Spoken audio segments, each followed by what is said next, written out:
25 नई औद्योगिक प्रशिक्षण संस्थाएं यानी ITI स्थापित की जा रही है। इसी कड़ी में मुख्यमंत्री भगवत सिंह मान ने 355 युवाओं को नियुक्ति पत्र सौंपकर राज्य के रोजगार अभियान को एक और नई ऊंचाई दे दी। उनका कहना है कि केवल एक आंकड़ा नहीं बल्कि उन हजारों परिवारों के सपने को पूरा करने की कोशिश है जिन्होंने वर्षों तक सरकारी नौकरी के लिए संघर्ष किया। मुख्यमंत्री भगवत मान ने कहा कि देश के कई हिस्सों में भर्ती परीक्षाओं और पेपर लीक की घटनाओं ने युवाओं के भरोसे को कमजोर किया और रोजगार के साथ साथ सरकार युवाओं को भविष्य के लिए तैयार करने पर भी जोर दे रही है। मुख्यमंत्री ने कहा कि केवल नौकरी देना ही पर्याप्त नहीं है बल्कि युवाओं को ऐसा कौशल प्रदान करना भी जरूरी है जो उन्हें बदलती हुई अर्थव्यवस्था और आधुनिक उद्योगों की जरूरतों को अनुरूप सक्षम बना सके। पंजाब में रोजगार, शिक्षा और कौशल विकास को लेकर भगवत मान सरकार लगातार बड़े फैसले ले रही और इसी कड़ी में मुख्यमंत्री भगवत सिंह मान ने 355 युवाओं को नियुक्ति पत्र सौंपकर राज्य के रोजगार अभियान को एक और नई ऊंचाई दे दी।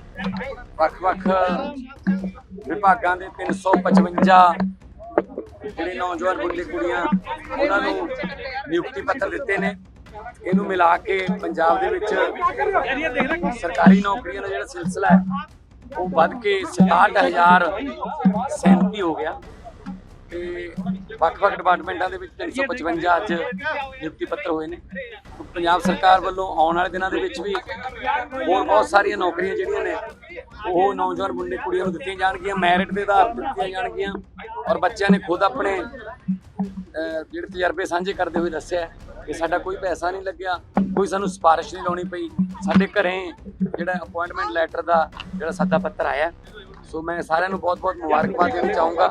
पंजाब जिहड़ा वो नौकरियों के मामले में भी बहुत अगे बुलंदा बन गया। और इसी के साथ ही मार्च 2022 में सरकार बनने के बाद ये सब अब तक का पंजाब में कुल 38,000 सरकारी नौकरियां दी जा चुकी। दर्शकों, मुख्यमंत्री का कहना है कि ये केवल एक आंकड़ा नहीं बल्कि उन हजारों परिवारों के सपने को पूरा करने की कोशिश है जिन्होंने वर्षों तक सरकारी नौकरी के लिए संघर्ष किया। सरकार का दावा है कि इन सभी नियुक्तियों में केवल योग्यता को आधार बनाया गया है और किसी भी उम्मीदवार को राजनीतिक सिफारिश, रिश्वत या प्रभाव के जरिए नौकरी नहीं दी गई। मुख्यमंत्री भगवत मान ने कहा कि देश के कई हिस्सों में भर्ती परीक्षाओं और पेपर लीक की घटनाओं ने युवाओं के भरोसे को कमजोर किया। नीट जैसी परीक्षाओं को लेकर उठे विवादों का जिक्र करते हुए उन्होंने कहा कि 2017 में अब तक देश में दर्जनों पेपर लीक की घटनाएं सामने आ चुकी हैं, लेकिन पंजाब में उनकी सरकार बनने के बाद से अब तक एक भी पेपर लीक का मामला सामने नहीं आया है और रोजगार के साथ साथ सरकार युवाओं को भविष्य के लिए तैयार करने पर भी जोर दे रही।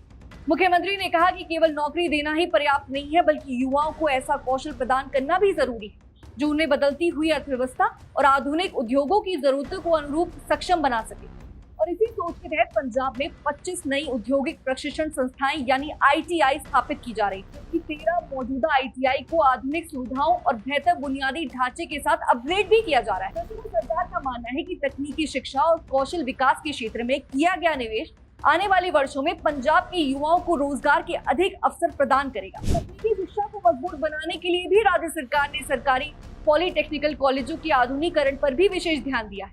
इसके लिए करोड़ों रुपए का निवेश भी किया गया ताकि विद्यार्थियों को आधुनिक तकनीकों और उद्योगों की आवश्यकताओं को अनुरूप प्रशिक्षण मिल सके। इसके अलावा राज्य के सभी 90 पॉलिटेक्निकल कॉलेजों में सेमेस्टर इंटर्नशिप कार्यक्रम भी शुरू किया गया है ताकि विद्यार्थी पढ़ाई के दौरान उद्योगों से जुड़कर अनुभव भी हासिल कर सके। तो मुख्यमंत्री ने कहा कि पंजाब सरकार का उद्देश्य युवाओं को रोजगार की तलाश में विदेश जाने के लिए मजबूर होने से रोकना है। इसके लिए राज्य में नए अवसर पैदा किए जा रहे हैं और ऐसा माहौल तैयार किया जा रहा है जहां युवा अपने सपनों को पंजाब में ही पूरा कर सके। सरकार का दावा है कि रोजगार, कौशल विकास और शिक्षा सुधारों के कारण अब कई युवा पंजाब में अपने भविष्य को लेकर पहले से अधिक आशावादी बन रहे हैं। शिक्षा क्षेत्र में हुए बदलावों का जिक्र करते हुए मुख्यमंत्री ने कहा कि पंजाब ने स्कूल शिक्षा के क्षेत्र में भी उल्लेखनीय प्रगति की है। सरकारी स्कूल में आधुनिक सुविधाएं, बेहतर बुनियादी ढांचे ने शिक्षा की गुणवत्ता को नई दिशा दी।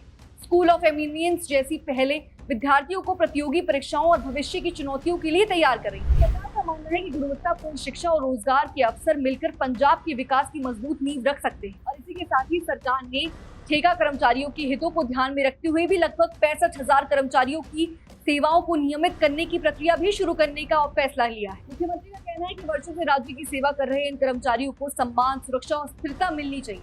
नए कानूनों के माध्यम से उन्हें नियमित रोजगार की दिशा में अवसर प्रदान किए जाएंगे। और इसी के साथ ही मुख्यमंत्री भगवत सिंह मान ने दोहराया कि उन्हीं सरकार का मुख्य उद्देश्य युवाओं को सशक्त बनाना, पारदर्शी भर्ती व्यवस्था कायम रखना और पंजाब को रोजगार, शिक्षा और कौशल विकास के क्षेत्र में देश का अग्रणी राज्य बनाना है। उनका कहना है कि 68,000 सरकारी नौकरियों और 25 नई ITI तकनीकी शिक्षा में बड़े निवेश और युवाओं के लिए तैयार किए जा रहे हैं। और इसी के साथ ही पंजाब सरकार केवल वादे नहीं बल्कि धरातल पर परिणाम देने की दिशा में काम कर रही है। दर्शकों, इसको लेकर आपकी क्या राय है हमें कमेंट सेक्शन में जरूर बताइएगा। तब तक के लिए बने रहिए हमारे साथ और देखते रहिए DNB इंडिया।